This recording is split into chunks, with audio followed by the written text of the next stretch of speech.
Question number 20. On 1st April 2022, the capital of the firm of Ashu and Madhav is 1,50,000. The normal rate of return is on the capital employed is 10%. Average profits of the firm are 23,500. Calculate goodwill of the firm based on 3 years purchase of super profits. हमारे पास देखिए रखा गया है capital दोनों ही partners की, जिसे हम कहते हैं capital employed.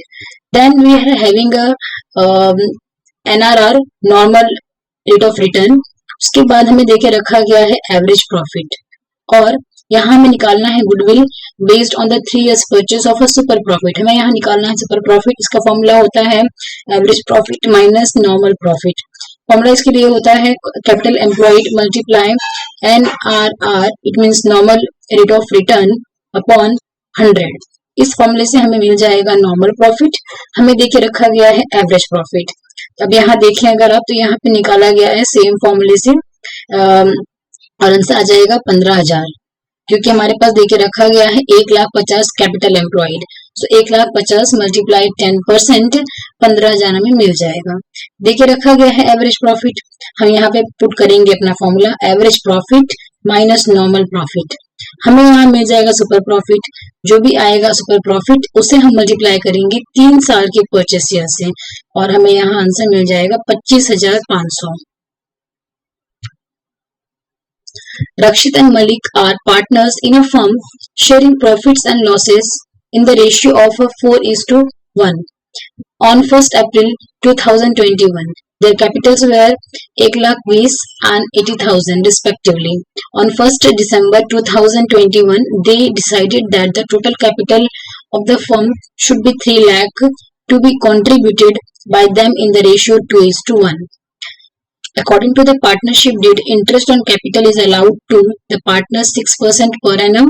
Calculate interest on capital to be allowed for the year ending 31st March 2022.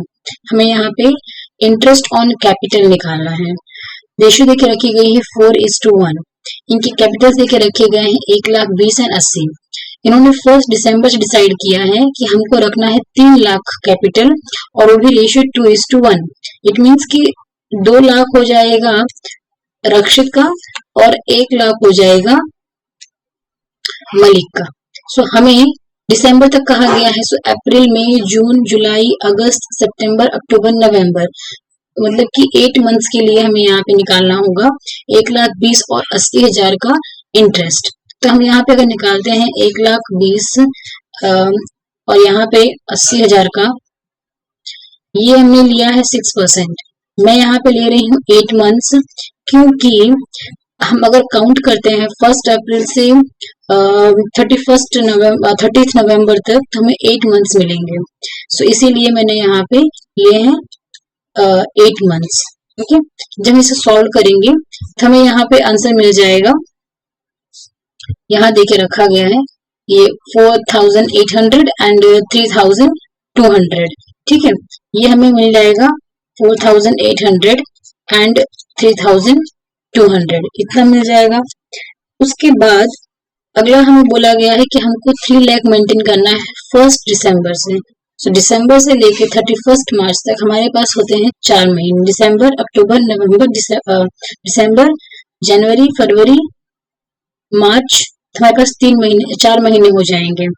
सो अब यहाँ पे रक्षित का जो हमारा पास कैपिटल आ जाएगा वो 2 लाख आ जाएगा.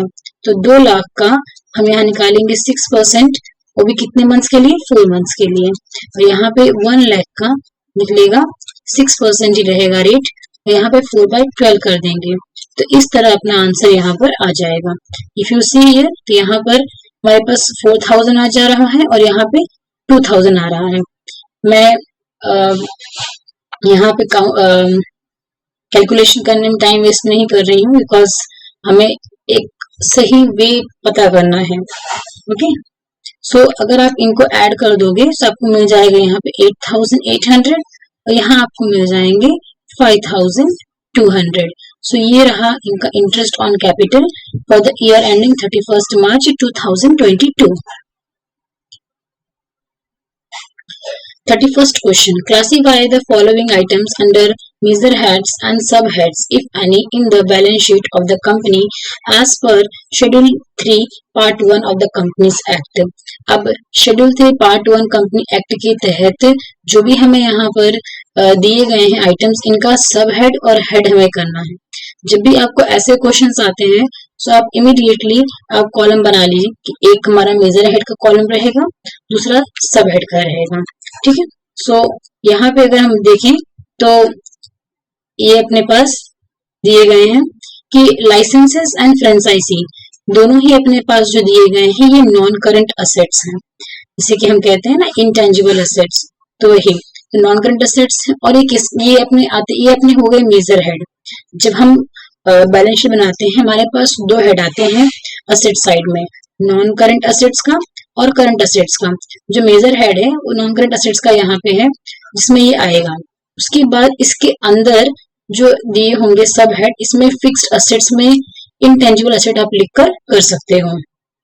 ठीक है. और otherwise property plant and equipment and intangible assets, इस तरह भी हेडिंग दी जाती है, पर हम लोग नॉर्मली हम यही हेडिंग देखते हैं कि fixed assets and intangible assets. Okay. Next है लोन्स रीपेबल ऑन डिमांड. अब आप लोन को पे कर रहे हो डिमांड पर. जब डिमांड पे किया जा रहा है मीन्स कि जब भी डिमांड किया जाएगा तो आपको लोन रीपे करना पड़ेगा. सो यहाँ पर इसका जो मेन हेड होगा ये करंट लायबिलिटी का होगा. ठीक है. और यहाँ पे ये शॉर्ट टर्म बोरोइंग है. शॉर्ट टर्म बोरोइंग इसलिए लिखा गया है क्योंकि ये जो है डिमांड पर आपको पे करना है.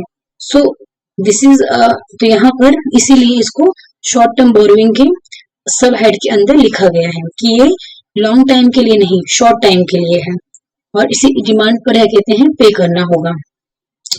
हाँ, जब हम लायबिलिटी साइड की बात करते हैं तो यहाँ पर भी अपने पास लॉन्ग टर्म लायबिलिटी भी होती हैं और यहाँ पे करंट लायबिलिटी भी होती है. तो ये जो है करंट लायबिलिटी के अंडर आएगा.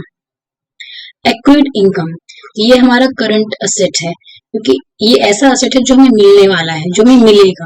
ठीक है. एक्रूड इनकम है जो हमें मिलेगा, तो ये अपना करंट असेट्स के अंदर, और जो अदर करंट असेट सब हेडिंग होगी उसमें हम लिखेंगे इसको. It is a technique which involves regrouping of data by application of arithmetical relationships. Identify the technique and state its two advantages. हमें यहाँ पे इसके दो बताने हैं एडवांटेजेस कि ये जो है रीग्रुप करता है डेटास को. ठीक है.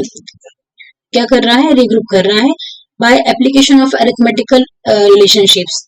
तो अगर आप देखें रेशियोज में हमारे पास दो डेटा दी होती है. ठीक है. और उसको क्या करते हैं? रीग्रुप करते हैं. जैसे कि अगर हमें निकालना है करंट रेशियो तो हम यहाँ पे current assets and current liabilities को कहते हैं रीग्रुप करते हैं और देखते हैं कि हमारे पास क्या आंसर आ सकता है. ठीक है. तो यहाँ पर बोला गया है एडवांटेजेस ऑफ रेशियो एनालिसिस. तो इसका पहला जो मतलब कि मेन थिंग यही है कि हमको यहाँ निकालना है रेशियो. क्या निकालना है? रेशियो निकालना है कि रेशियो हमें निकाल के पता करना होता है कि हमारे पास कितना सफिशिएंट जो हमारे पास जो भी अपने पास असेट्स हैं, लायबिलिटीज हैं, डेटा जो भी हमारे पास अवेलेबल है, क्या ये सफिशिएंट है, हमें आगे स्टेप्स कैसे लेना है. तो इसके लिए हम यहाँ पे रेशियो एनालिसिस करते हैं. सो इसका पहला एडवांटेज है it helps to understand efficacy of the decision. मतलब कि अगर हम डिसीजन ले रहे हैं तो इसका एक डिजायर्ड रिजल्ट हमें मिलने में हम मतलब कि हमें क्या मिल सकता है उसको समझने के लिए कहते हैं हेल्प करता है. कि अगर हमने इस तरह से कुछ भी अपने असेट्स, लायबिलिटीज या लॉन्ग टर्म असेट्स या लायबिलिटीज हमने अगर कुछ भी हमारे पास उनकी रेशियो हमने अगर पता कर ली है तो हमें एक बहुत ही बेटर अंडरस्टैंडिंग मिलती है कि हमारे रिजल्ट्स क्या आ सकते हैं. It simplifies complex accounting figures and establishes relationship. ये जो है कॉम्प्लेक्स अकाउंटिंग फिगर्स को कहते हैं सिंप्लीफाई करता है और एक establishes the relationships. It helps in the comparative analysis. ये कंपैरिजन करने में हेल्प करता है. It helps in identification of problem areas. जो भी प्रॉब्लम एरियाज हैं उनको आइडेंटिफाई करना और उनको रेक्टिफाई करने में हेल्प करता है. It enables SWOT analysis. SWOT होता है किसी भी कंपनी का strength, weakness, opportunity and threat analysis. तो ये जितने भी अपन 4 फैक्टर्स हैं उनको एनालाइज करने में हेल्प कर रहा है। It helps comparisons with various benchmarks. जो भी हमारे पास बेंचमार्क्स लगाए गए हैं उनको क्या कहते हैं, हम कंपेयर करने में हेल्प करता है कि देखें हमारा बढ़ रहा है या घट रहा है, आगे बढ़ रहे हैं या कुछ इम्प्रूवमेंट चाहिए, उन सबको फाइंड करने में हेल्प करता है।